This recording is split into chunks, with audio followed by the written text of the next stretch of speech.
It's that time of year again where it's time to start drafting your fantasy football lineups. We always have a great time talking about the players who we want to draft. I'm going to give you three players you should be avoiding in your fantasy football drafts. Let's get to it.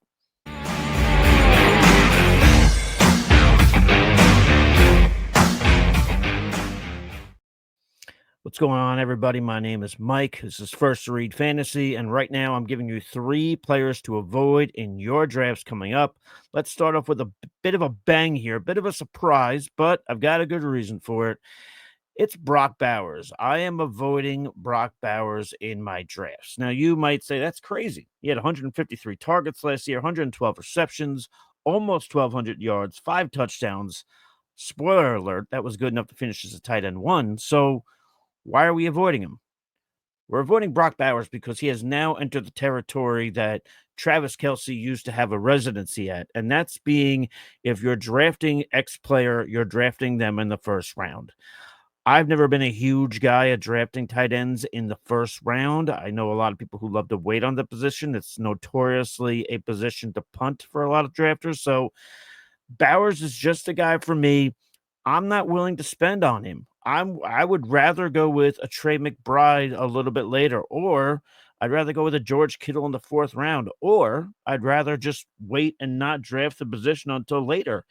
The biggest issue here is this beyond the first round, because obviously we know the first round is a steep investment in terms of, draft capital, what you're spending. The Las Vegas Raiders picked Ashton Genty this year in the NFL draft. Now, last year, the Raiders had the fourth highest pass attempts on a per game basis with 37.4. And they were actually had the third fewest rushing attempts with 22.4 on a per game basis. Now, listen, a lot of that has to do with the Raiders aren't a good team. They have to play catch up. They have to throw the ball, so on and so forth. But in a Pete Carroll world, and with Ashton Genty being the sixth overall pick, I just don't envision a world in which Brock Bowers is going to be able to get that 153 targets again. If the targets go down, and then if you had to bank on touchdowns and he only had 5 last year, listen, is am I telling you Brock Bowers is falling off the face of the earth? Obviously not. I'm not an idiot. But I do think the targets go down. I think regression or just coming back down to earth. I mean, 153 targets for a rookie tight end. So if those numbers come down and you're paying a first round pick for it, he might turn out to be something that's more suitable for a second or third round pick. It's just a little too rich for my blood. It's not the way I want to start off my teams. I'd rather go with a top running back, a top wide receiver. So Brock Bowers for me is a fade for that reason and for that reason alone. Let's go with the Captain Obvious portion of our program. And bear with me, folks. Let's go with Tua Tagovailoa. And here's why I bring him up. Listen, he finished as a QB 11 in 2023, but dropped down to the QB 21 last year. We all know why he's on this list. It's injuries. The reason I want to bring him up to you people is I've talked to some folks who say, well, I don't want to take him in a one quarterback league, but in a two quarterback league, I could take Tua in a two QB league because it's not as bad. It could be as bad because if we look at even two quarterback leagues, I'm in several two quarterback leagues. People are very aggressive for quarterbacks. Sometimes people roster more quarterbacks than they should. Sometimes they generally like to have three. You're dwindling down your number there. And listen, in the analysis of any player, you could always insert if he stays healthy or if he gets hurt. But in the NFL, there is no player that is more of an injury risk, in my opinion, than Tua. I have to feel like I have to hold my breath every time the poor guy drops back. Uh, and here's the other thing. We're also like, what are the Dolphins doing? What are the Dolphins going to be? Um, Things are not looking good in Miami. A lot of people are questioning, Greer and McDaniel over there. I don't like the vibes there. And here's the thing: if you don't like the vibes there, don't draft the player. I mean, now at the same time, would I go with the Devon A chain? Yeah. And you could say to me, yeah, but if Tua is not playing, and this is the problem with drafting a Tua, I don't want to meet even in a two quarterback league. There's other quarterbacks you can get. I mean, listen, if you're just looking at draft position, average draft position, there's names that are going a little bit earlier. Drake May, Justin Fields, JJ McCarthy. I mean, maybe those players rise more between now at this recording in early July and August. We'll update these videos, of course, but right now, why why are we doing it? Why are we selecting him? I mean, if you're a Dolphins fan, you want to take him, go ahead. God bless you. Good luck. Even in a 2 QB league, I will not have a ton of stock in him. But so Tua is another player I'm avoiding. The last one I'm avoiding is our cover boy, our thumbnail, if you will, on the old YouTube. And it's Mr. Brandon Aiyuk of the San Francisco 49ers for now. I hate it here. I mean, all we're hearing with Brandon Aiyuk, there seems to be a lot of drama again. 49ers paid him last year.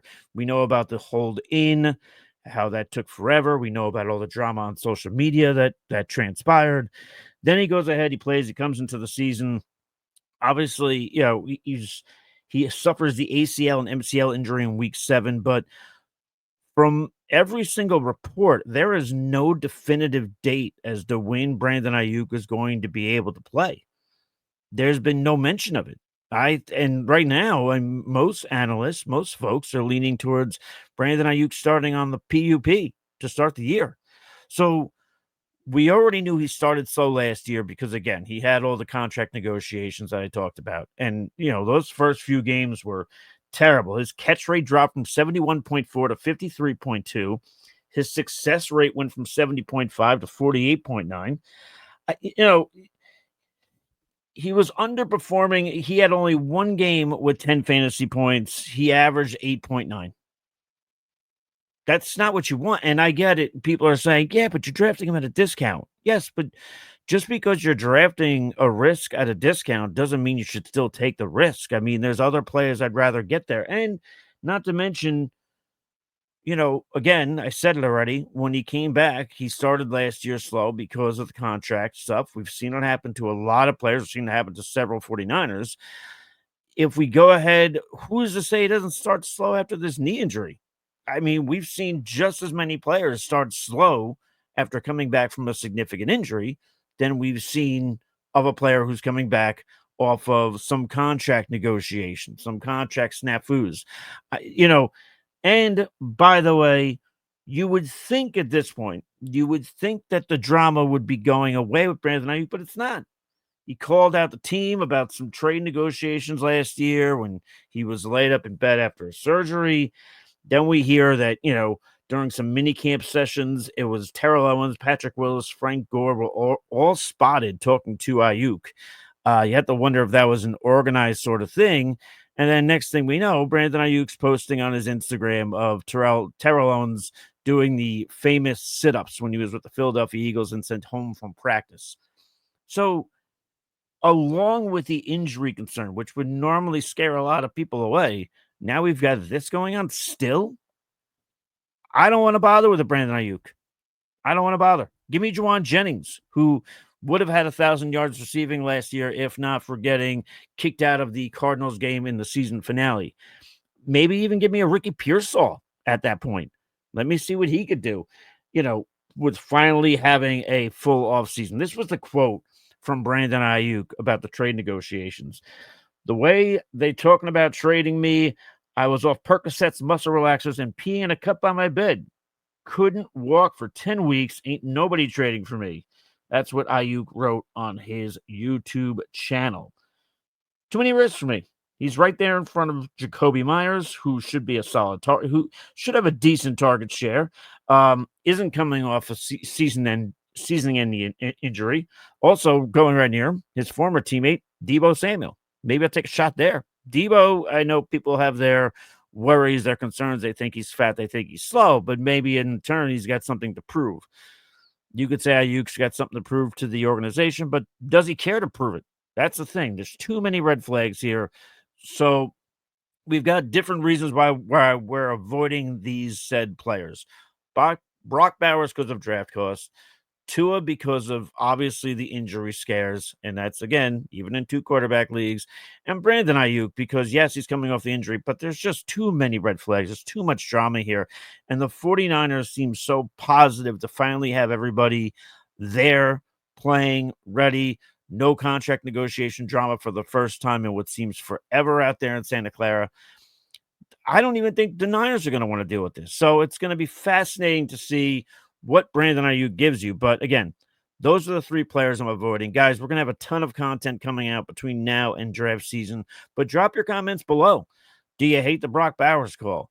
Are you willing to draft Tua anywhere? And how do you feel about Brandon Aiyuk and these 49ers receivers? Drop your comments below. Hit the like button. But until next time, guys, stay thirsty.